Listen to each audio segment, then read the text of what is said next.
I'll hand it off to Tamara. TamaraLedley is our speaker today, who's going to be talking about how teachers fund climate change professional development.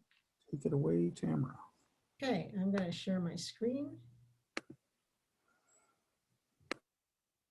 Let's see.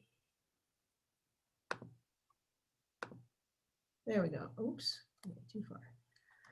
So glad to be here today to share this with you. As most of you know, this was postponed from June 2nd. June 2nd was just on the order of a week after George Floyd was killed in Minnesota. And our community needed some time to process what was happening and how we can all address racism and social justice. So with that context, I'm going to be talking about a program that I've envisioned over the past few years.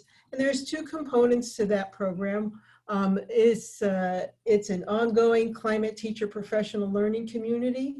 I'll briefly give an overview of that, but the other piece of it was to understand how you could make it sustainable long-term in terms of funding.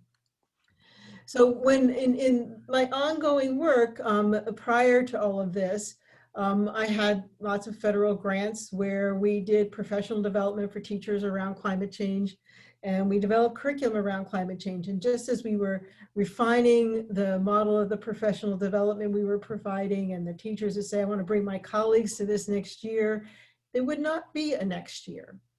And in addition to that, episodic nature, we found that teachers really needed ongoing support from the broader community that were actually addressing those local climate issues to make the climate science relevant to their students. And so these are all pieces that we brought together. So I'm going to give you a brief overview of the Climate Teacher Professional Learning Community. I actually gave a full Clean Network talk on this a while back, but it's the context for then developing the financial sustainability. So I'm going to just give you a brief overview of this for context, and then we'll move on to the outcomes of the survey. So the program is called STEM Education for Tomorrow's Workforce. The reason climate isn't part of that word is that seemed more narrowing, since we really want to address develop these skills in students regardless of what fields they go into. So the vision of this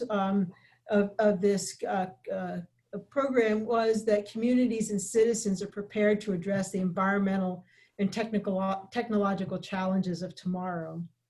And then the mission was to engage teachers as a key leverage to enable their students not only to develop an understanding of an ability to address the impacts of climate change, but also to be able to make evidence-based decisions and develop civic and business engagement skills to prepare them for college and for the workforce. So the premise was, what if high school students simultaneously contribute to solving the societal and economic impacts of climate change and energy challenges and develop their skills for tomorrow's workforce? In that first part, addressing problems such as developing renewable energy to reduce greenhouse gas emissions, infrastructure that can withstand sea level rise, and health infrastructure to help citizens who are vulnerable to these extreme temperatures and precipitation events. You can even broaden that now to, this should also include those social justice kinds of aspects to all of these activities.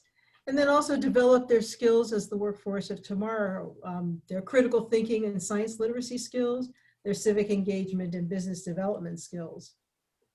So this program really uses teachers as a key leverage here in this climate professional learning community.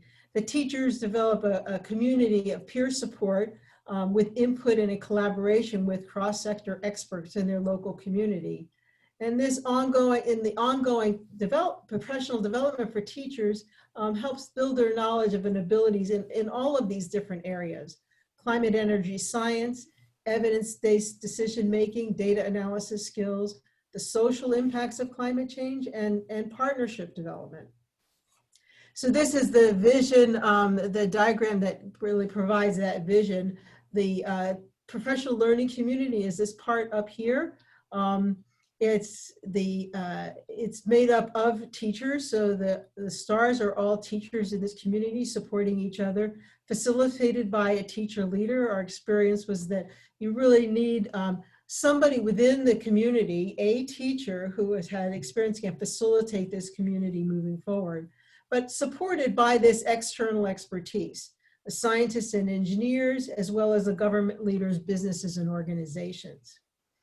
And notice that this is a local community. It's in a city, a region, or a community where teachers can work together online mostly, but if they're really struggling with an issue, they could physically get together to really address that issue.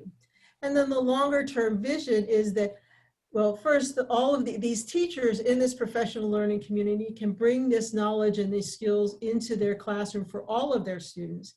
But the vision, the further vision, once you have such a community established, you could have those teachers identify students. This group down here represents individual students who are really, really engaged and really want to take some action, and partner them with the local expertise to really address a local problem that the government officials, businesses, and organizations are really dealing with. And so we did flesh out a program. I worked with a group of 6 teacher leaders. These were in the classroom teachers who have also provided professional development for other teachers. And I had input from teachers who are part of AMS Our Changing Climate course as mentors in that program. That's led by Wendy Abshire. And then there were teachers from a colleague at the University of Texas, Austin. So I had a total of 6 teachers. And this professional learning community would provide guidance and collaboration on using the clean resources. Clean resources are reviewed resources, and so, but they're just building blocks for developing real units that you would have in the classroom. So how would you build these investigations using reviewed and these tested resources that are also aligned with the next generation science standards or state science standards? This program would be mostly online, but include face-to-face collaboration with peers to help address those teaching challenges and obstacles. But it would also include engagement with civic leaders to involve students in addressing those local climate issues and energy challenges. And engage in support engage in the support of relevant external expertise. So not only the scientists and the engineers, but professionals from businesses, organizations, and governments. This program has been fleshed out to a much larger extent about a year ago. I did give a talk on this probably sometime last fall on the details of that, but it laid out a year-long program in which teachers would build these units, some based on this Earth Systems investigation template that engages the science and engineering practices, and then some based on the other mechanism we have in CLEAN for developing NGSS aligned units starting from the performance expectations. So I'm not going to go into details on this now. I'm happy to talk to anybody about it larger, but we developed a timeline for how you would, over an academic year, with teachers getting about 40 hours of professional development hour credit over the course of an academic year in this process, and then actively be able to bring those investigations into the classrooms. So this is just the vision for the future, is as you develop these in each of these regions, a network could be developed where you could share across these communities for the future. Okay, so, but the main question on top of that was, how can an ongoing climate teacher professional learning community be financially sustained? Basically, multiple lines of revenue are required. I mean, you know, there's all the usual suspects: philanthropic grants, government grants, business and organizational sponsorships, individual sponsorships. These last two here are the ones I really wanted to explore. Professional development funds that schools and school districts have, and teachers' personal funding of their professional development. I wanted to explore how that might play out, how it actually is implemented now. And I want to emphasize now was a year ago, because things have changed and I probably would have added a few more questions. I'll get to that in a minute. But the point here was that a lot of us have had experience of having a teacher professional development program that is free, and teachers sign up and don't show up. For teachers to be really invested, they need to put some funding in themselves, was my perspective. And so I really wanted to explore how willing teachers were willing to do that. Again, remember that the questions developed for this survey were developed without the backdrop of the social justice and racism. And I might have included rephrased the questions differently or included additional questions. So that is not addressed here in the results I'm going to show you. So the survey was conducted in October last year. We explored 4 areas: the extent that climate change was covered in their curriculum. I think we explored that way back probably on the order of 10 years ago. And I think it's changed to some extent, not as much as we want, but to some extent. And then the current climate change educational professional development that the teachers are experiencing, and then funding for that, the professional development, and the bit of demographics to just see where the teachers are. We had 39 teachers provide substantive input. And so first, just getting at some of the demographics, these are the states of the responding teachers. You see, we had 2 states, Colorado and North Carolina, were our champions with 5 teachers from each of those states, and Virginia and Arizona with 2. And so we had quite a spectrum of states across the United States, but only 1 representative from quite a few of those.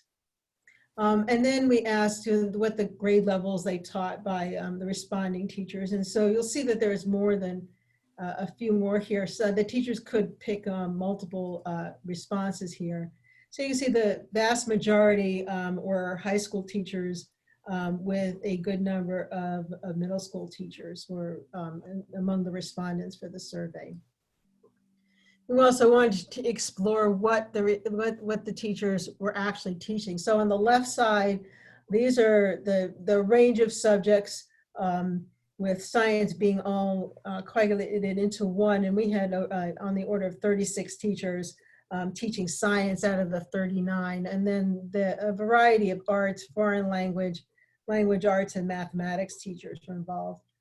On the right side, we have what actual disciplines they taught. And one of the things that is kind of interesting, so we had some that, the largest that was checked was earth and environmental science, but then we had environmental science as a separate category. So there's quite a few in that category.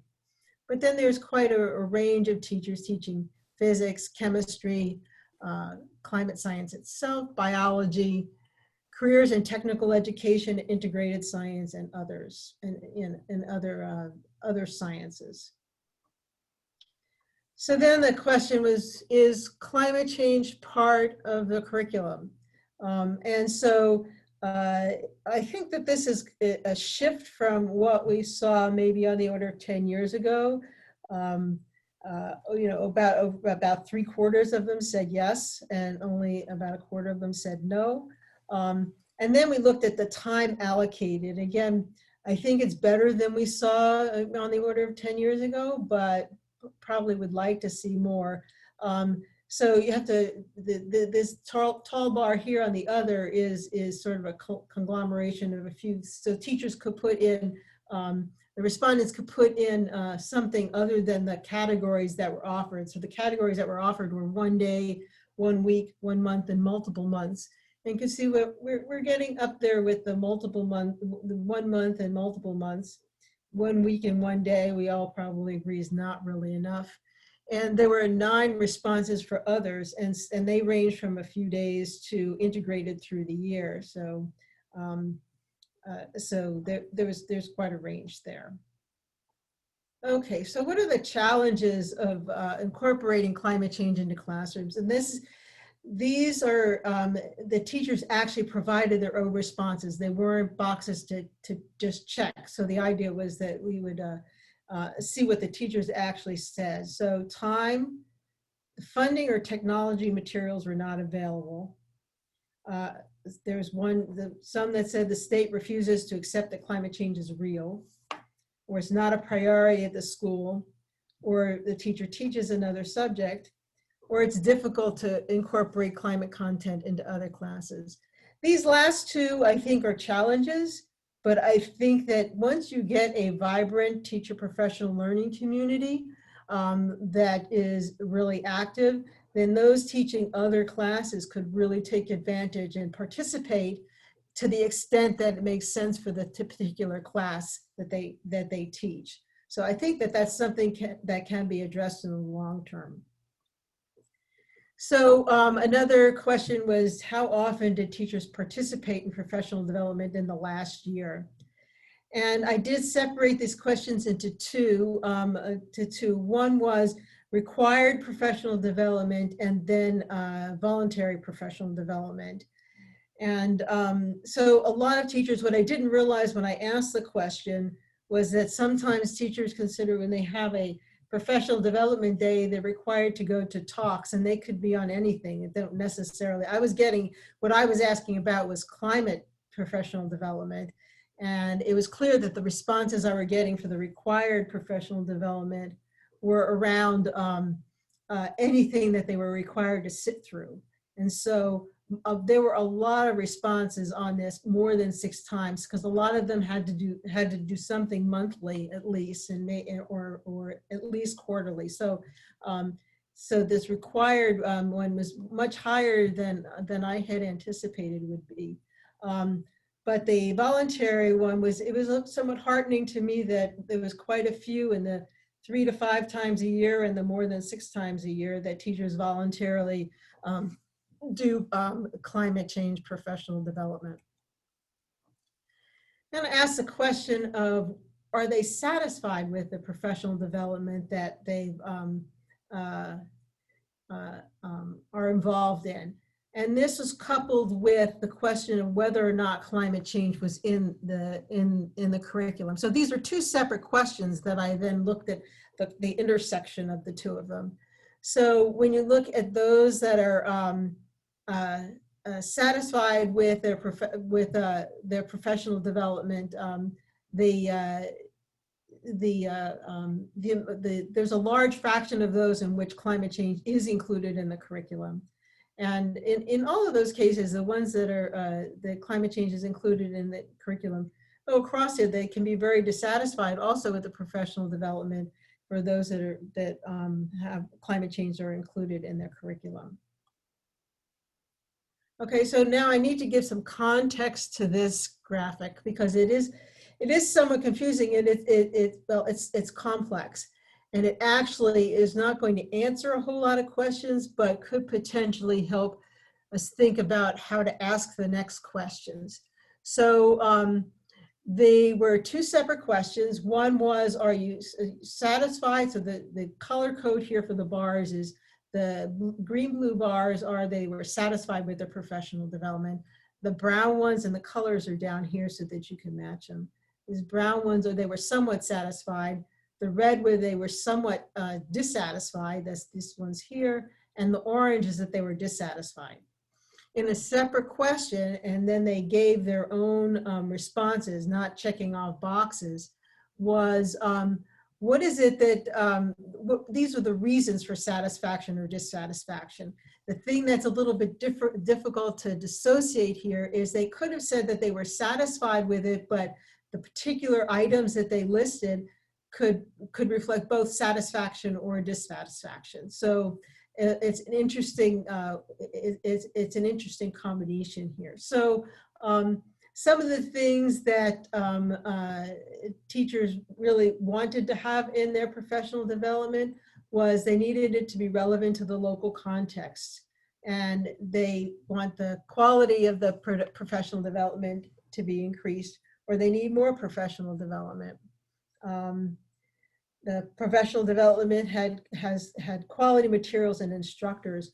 One of the things that I would point out is that this one here, PD run by scientific organizations, you'll see the satisfaction, they were somewhat dissatisfied. There's a combination of satisfaction and dissatisfied with professional development run by professional organizations. And yet we'll see later that when people have, there'll be another question that I'll get to later, is the criteria that people put down as what reasons for selecting professional development, focusing in on those that are given by professional organizations rated really high. And so other things in terms on the negative side, lack of follow-up, PD not available in the school or not local, lack of funding, lack of time, or lack of time to teach. So those were some of the things that were on the negative side in terms of dissatisfaction. Okay, so this is the one I was just mentioning, the criteria for selecting professional development. And the number of respondents are indicating that criteria. And the text responses contain multiple criteria. So you'll see there's a whole lot more responses here than there were actual teachers. But you'll see that one of this one here is the highest. And all of these were the words that the teachers used, but all are related to each other.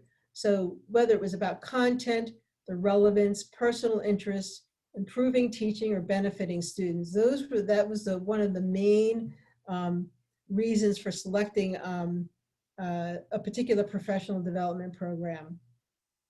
And you'll see down here, free or cheap was another criteria.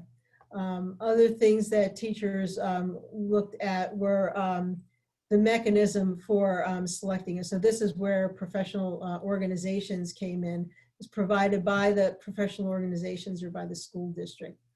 Local distance, the timing of the professional development, how far you have to go.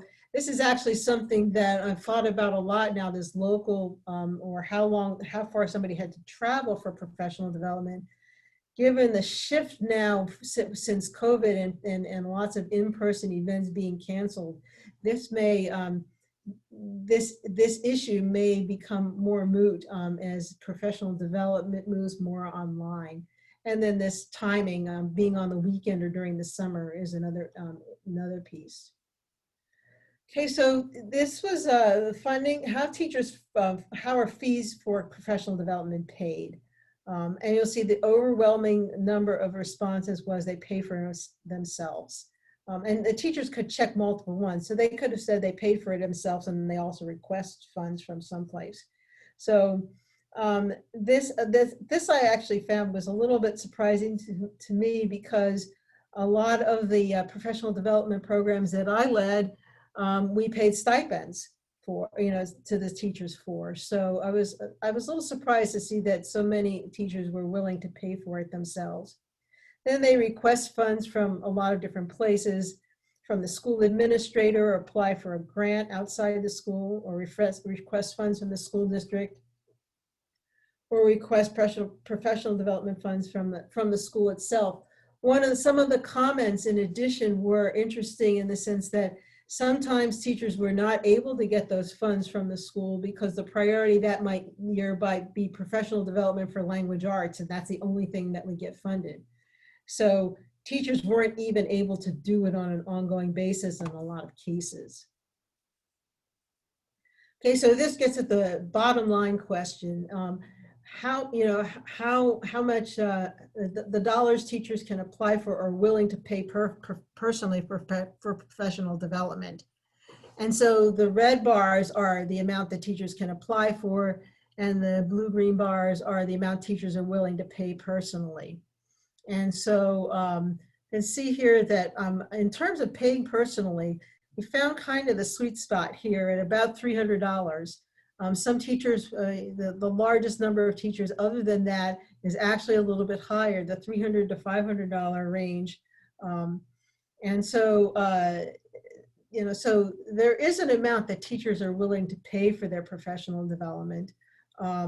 And strikingly, the amount that they can apply for is next to nothing down here. And then there's this other category here, and other is they apply for, they either $0 or they don't know, or paying personally, they are getting a graduate degree, or they have to pay for travel, or some said they wouldn't pay anything. So this I thought was a pretty interesting takeaway, is this sweet spot at about maybe $200 to $400 for paying for professional development, that teachers would be willing to pay for professional development.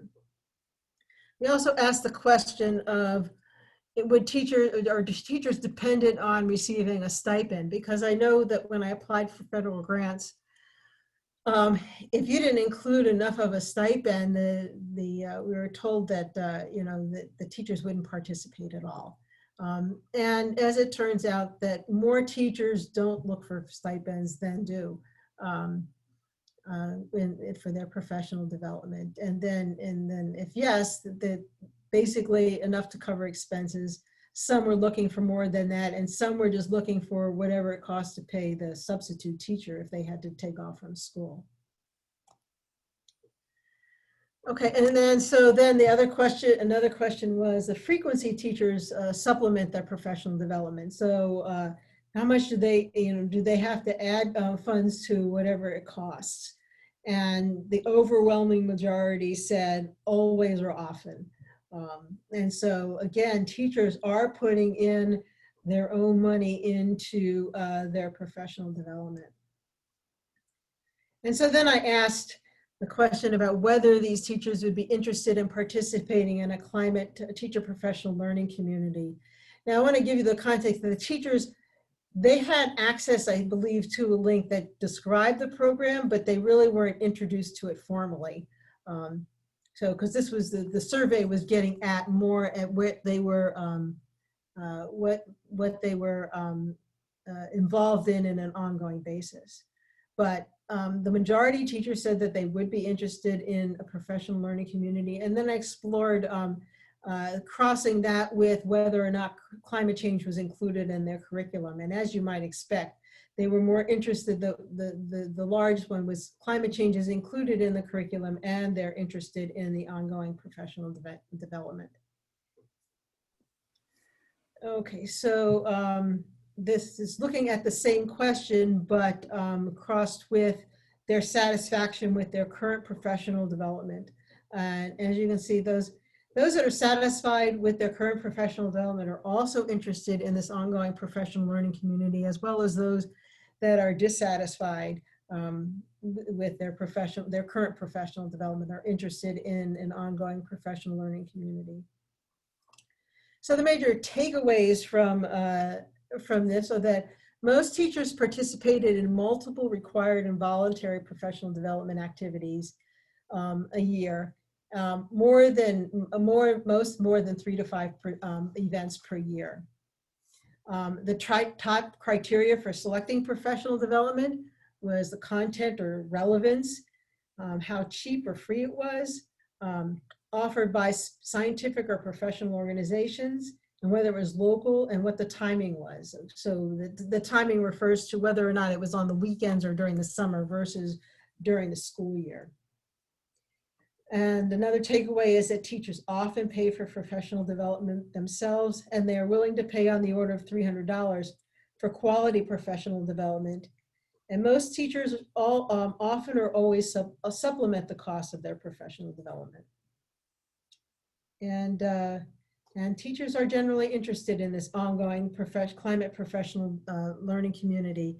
One thing that I will put in as a caveat to that is that the professional learning community that I envisioned and that I've seen in the literature requires quite dedication on the part of the teachers. You can't decide to come to some of them and not all of them.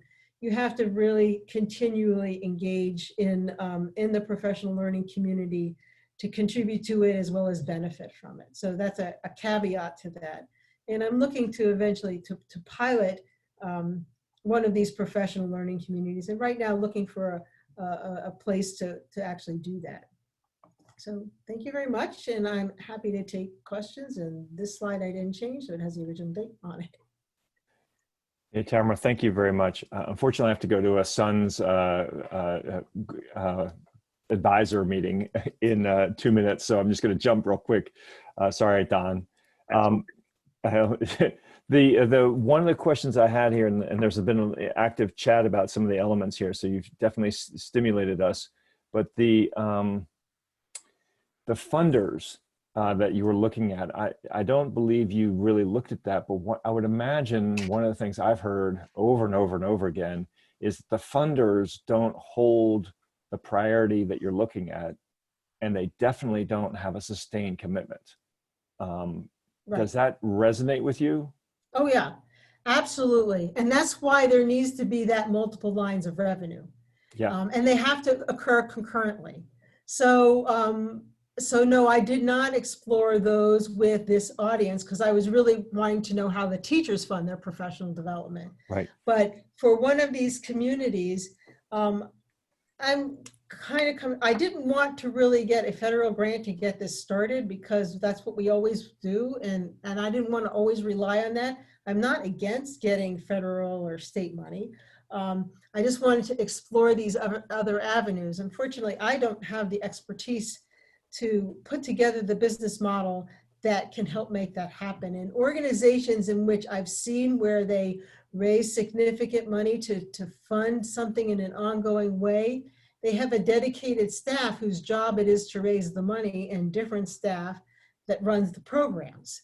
And so, so yes, they're not sustainable, but if you get a portfolio of all of those, then there'll be something on an ongoing basis. And that's what I've sort of seen with other organizations that have done this. Not that I've done an exhaustive study, but that's what I've observed. Gotcha. Thank you so very much, Tamara, for your leadership here. It's really important stuff.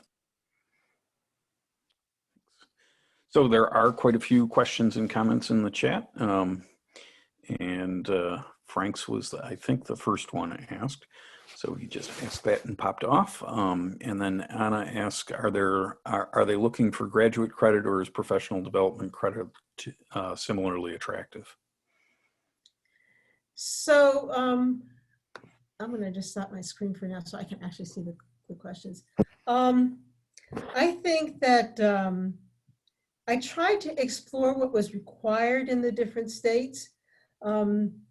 But what I found is that, first of all, like you saw, I only had one person from a good fraction of the states. The states that there were multiple people, they had totally different answers, which led me to think that they really didn't understand what was required.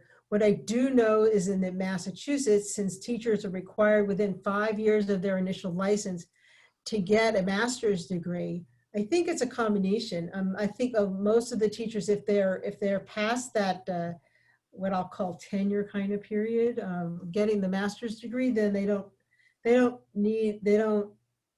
go for the graduate credit as much as just getting that professional development hours. And I think there's a translation that if you do take a graduate course, so if the teacher professional learning community was some kind of a course at a university, then they would pay for the graduate credits, but it would really translate to their continued license requirements. So that's but I was not able to explore that question in depth because clearly the teachers didn't all know what the actual requirements were. And I just wanted to add, thank you, Tamara, for this. And I know it's a hard question to answer, but there's just a significant difference from professional development side from those people that offer it, because you have to pay for the graduate credit, but you can for free give away the professional development credit. So if you offer grad credit, that comes with a cost. Yeah, then that's it's hard true. to do it for free. Yeah. Yeah, no, it's hard to do it for free, but I think that I actually think that some teachers, if they feel that the content of the course will benefit them, they'll pay for the course, and it won't be for the credit as such, is for the content of the course. And so I think the teachers would be willing to pay for it, but no, you can't give it away for free. So it is a balance. Okay. Have you tried the combination of asking for a registration fee so they have skin in the game and then pay a stipend for attendance, which might encourage fewer no-shows or words to that effect? Yes, no, I've talked to people about that in the past, not necessarily a stipend for attendance, but give back the registration fee. Yes, you can do that. I think that would address the attendance issue. That won't address the financial sustainability issue, which was what this survey was after. Right. Okay, and then there's some back and forth about that. Did you ask about their preferred timing? Preferred timing meaning? Well, Anna can clarify that question.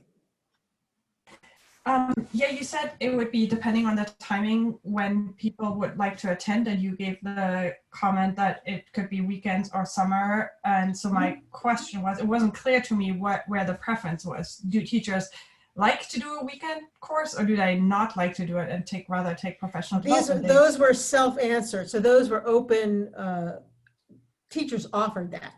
Those words, summer or weekend, were not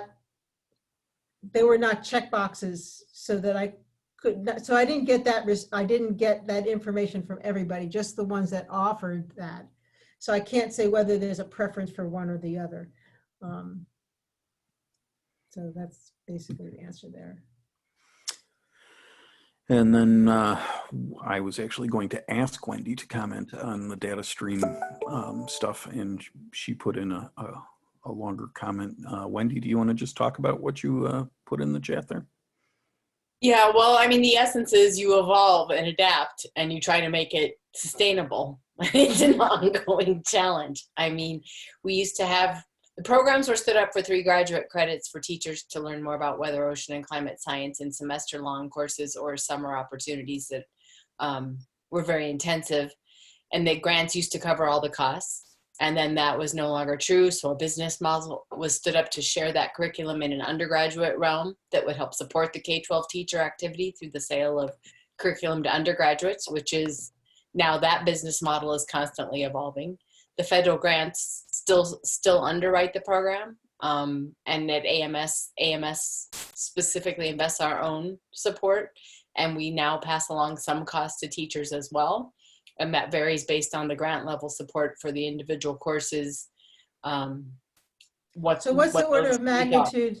What's the order of magnitude of money that you charge the teachers? For the summer courses, teachers pay a $150 fee, but they get stipends back that are larger than that. So they come out ahead, but they do have their own skin in the game, and they don't get the stipends until they successfully complete the course requirements. For the online semester-long courses, they pay either $350 or $450, depending upon whether they choose to become an AMS teacher member of the society. Again, for 3 graduate credits per course. Okay, so that's kind of in the ballpark range of what teachers said in the survey that they'd be willing to spend. So you hit it pretty good. I mean, the teachers that either can afford it themselves or find a source of funding don't seem to have a problem. They continue to come forward. We do have an issue with, there is always a segment that desires to learn and either doesn't have the time to figure out the funding or doesn't have access to it. So just this semester, we were finally able to have identified a pool of money that allows us to grant fee waivers based on financial need. So we're trying to reduce that barrier. But it's a great feeling, but it's the same small group of staff trying to administer a national program that it just adds to the barrier to now be running a fee waiver application process too. That's one of the things that for this ongoing professional learning community, which I think I didn't really describe in great detail, but there's a overarching coordination. And one of the ways that you could potentially fund it, if you have these local professional learning communities is to ask businesses in the community who want to support their local systems to contribute the money to enable teachers. And this could get at social justice issues in terms of enabling teachers that might not otherwise be able to afford it to participate. But I agree with your tact of trying to make sure that everybody who wants to can participate, and that you don't want the finances to be a barrier. And yet I think that there needs to be some as skin in the game, as Don said. There's no doubt that our retention rates in DataStream for the teacher, if a teacher makes it through the registration process and the fee of $350 or $450, they don't drop except for harrowing circumstances, which we, used to be free to them, and our dropout rate was definitely higher. Things got hairy midway through the semester, they bailed, but that doesn't happen anymore. Okay, and then Eric, do you want to just talk about bundling PD with fee-based field trips? Yeah, thanks, Don. So when I was at the Chabot Science Center in Oakland for a number of years, we would sort of come back to this idea over the course of the time I was there, looking at the idea of, teachers pay for field trips. We do outreach programs, those are fee-based. And then we had a lot of success in the camp of getting large-scale grants and small-scale grants to run PD, but we didn't do a great job merging the effort. And in the last couple of years I was there, we were starting to dive into that idea, and we did. We were bundling, but the PD really informing the field trip experience and the outreach experience, and maybe some even tag-along activities that they could do back in the classroom, or some co-teaching between an informal educator and an educator. And I think we were starting to get some traction. And then the idea here was, you can discount things when you bundle them, because the field trips were costing teachers $450. Outreach was typically somewhere in the range of $300 to, could be big depending on the package. And then the PDs, to develop them and deliver them had its own cost. So, but what was nice was, what we were hoping to do was get this arc of learning that involved the teacher as the leader and multiple contacts with the students over the course of the year. And I thought the model was powerful, but I wouldn't say we had a lot of on the ground data or results, because again, we would ebb and flow, and there was just So did you have funding to support these? I mean, at what, I guess I'm not quite understanding, at what point, what is it that teachers paid for, and what is it that, did they get stipends, or were other parts free? Back to the stipend. Yeah, we tried to pay stipends as much as we could. And we got that request from administrators in the districts that, is there a stipend available to pay for out of school time PD? So if it was in school PD, during class time, and they had relief from a sub or something, then they wouldn't get paid. But the model we were looking at was out of school time, so afternoons or weekends or summer. I think we were trying to work with schools that were at need or at risk. And so we often wanted to give the teachers that stipend. So anyway, I guess my overall thought was just this idea of merging fee-based programs with PD, so that maybe you don't have to charge as much for the PD, or you get the field trip and the fee-based, if you will, the PD cost, plus this idea of an arc of learning that takes place all year. So there's a year-round relationship with the teachers in a similar to the PLC approach that we're talking about. Yeah. No, I think the ongoing engagement where teachers can when they need to ask a question, they actually know a group of people, that the right people to ask the question, and not just blindly put out the question, is really powerful. And I've got another question that came as a private message. Thanks for the great presentation, rich info, and wondering about teachers who receive money from the school district to attend conferences if they present or co-present in the sessions. And he works with several teachers who pay for their professional development by making one presentation at a conference. And doing that pays the way, and have found that interesting. So has that come up in your work?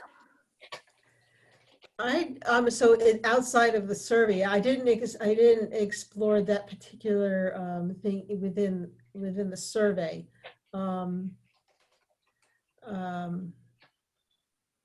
So is there a specific question there? I think just wondering if teachers have paid their way by having the districts pay their way to conferences if they present. If they present. I think I think that they may do that occasionally. My sense from the survey was that teachers actually have very little opportunity to apply for the school district. I mean, it wasn't my experience so much when I was running professional development programs. A lot of the times the teachers would get reimbursed for, they'd have to put out the money to do the particular professional development program, but then they would get reimbursed for it once they showed that they completed the program. But in the survey, when I asked about how teachers apply for money for professional development, the opportunities seem to be much more limited in the sense, both in the amount of money available, and then sometimes the rotation to funding professional development for science would not occur very often. So that, you know, that 1 year it would be a focus on language arts, and 1 year it would be another year might be focused on math. And so maybe once every 3 years, you might have the opportunity to apply for professional development. And I don't believe in climate change that once every 3 years is going to make a significant impact for a teacher. And as you saw, a lot of the teachers are doing 3 to 5 events, professional development events per year. Now, what I can't say really is whether those are 1 day professional development efforts, or 1 week, or 1 month, or a semester. So that I didn't really have a sense of that. So yeah, go ahead. one thing that's crossed my mind is that there's funding opportunities that a lot of teachers don't know about, like in I think most schools, districts in New York State, the PTA has a grant funding program that'll teachers typically fill out a form that's like 2 or 3 pages long, asking for up to $500 is pretty typical. And most of the examples of that I know about, the PTA always says yes, because they have enough money to meet all their requests, but lots of teachers just don't know about it. That's my sense too. And the sense from the survey, I mean, at first I was asking, how many professional development hours are you required to take over how many years? And the ones, like I said, from the same state varied wildly. So it was, to me, the teachers, like you said, teachers really don't know. Yeah. And so maybe that's an issue that really needs to be addressed. And I think it's different in every single state and every single school district. Yeah, So I also know that Target has grant programs for the districts, and wherever they have a store, there are programs that small grant programs, again, like up to $300 or $500 or something. And my understanding is those are reasonably easy to get. Well, that's interesting. And I need to jump off to go to Washington. So thank you very much. Okay. Thank you, everybody. Bye-bye. I really appreciate the input. Thanks much.